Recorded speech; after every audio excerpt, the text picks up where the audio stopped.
Kristen Poole. I'm the Artistic Director of the Sun Valley Center for the Arts. And I'm Courtney Gilbert. I'm the Curator of Visual Arts here at the Center. And we're here to talk about the current exhibition that's up at the Center called Forest, Foraging and Fire. The Center organizes itself around exploration of big ideas that have relevancy and currency to not only the Wood River Valley community, but the region and the nation as a whole. Kristen and I worked together to curate this exhibition. And as we selected the artists and the artwork that are on display, we wanted to get at a few key ideas. One, obviously, was the impact of fires on our community and on communities around the West, and the role of fire in helping maintain healthy forests. We wanted to get at the forest as a natural resource, not only in terms of wood, but what we've noticed as a resurgence in foraging. The third idea we really wanted to get at was the idea of the forest as a place of spiritual renewal and transformation.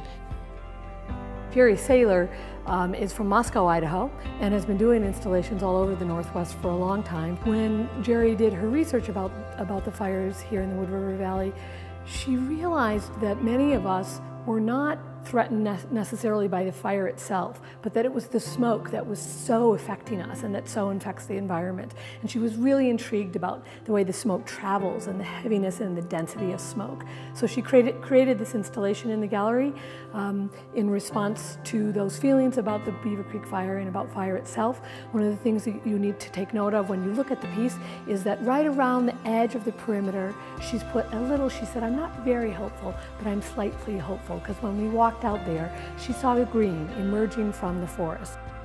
Another artist in the exhibition who's interested in the idea of fire is Shannon Durbin.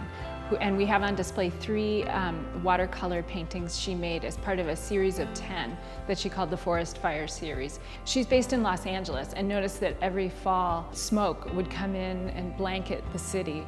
And it reminded her of growing up in Washington State, where she had read about a woman who started a major forest fire after making a campfire to burn her diary. And she was struck by, as she put it, kind of the enormous consequences of this one really personal gesture. David Nash is probably the best known of all of the artists in the exhibition. His tools are not the typical woodcutter's tools or woodworker's tools. He uses chainsaws. The surfaces are rough and very sort of gritty. He's very, very interested in simple, organic form as well as the sort of primary forms, circle, square, triangle. He uses fire also in his work. For him, fire is both a way to inject some color and some intensity, but also symbolizes regeneration. Catherine Chalmers created 2 pieces for this exhibition. This long, narrow photography scroll is actually, you're only seeing half of it. It's a 20-foot long scroll that is really a collaboration that Catherine does with the ants in the forest at night. She's fascinated with the leafcutter ants. They're a very complicated society.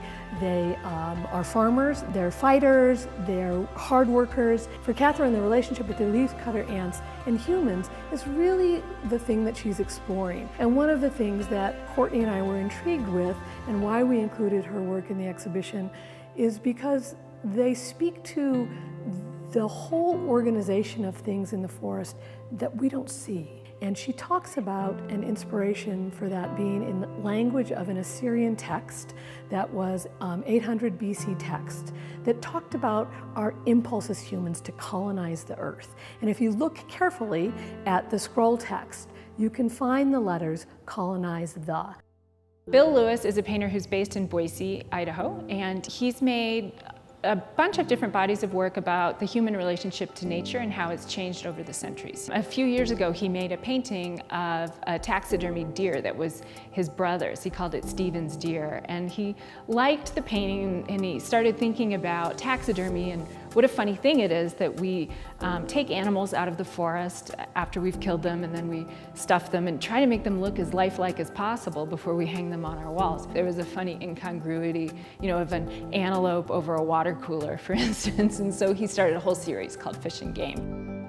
Spencer Finch is a Brooklyn-based artist who is really interested in notions of color and memory. And this piece called Thank You Fog is a piece that he did in the Sonoma forest. For 1 hour, he took a photograph every minute of a fog bank rolling through this particular forest in Sonoma County.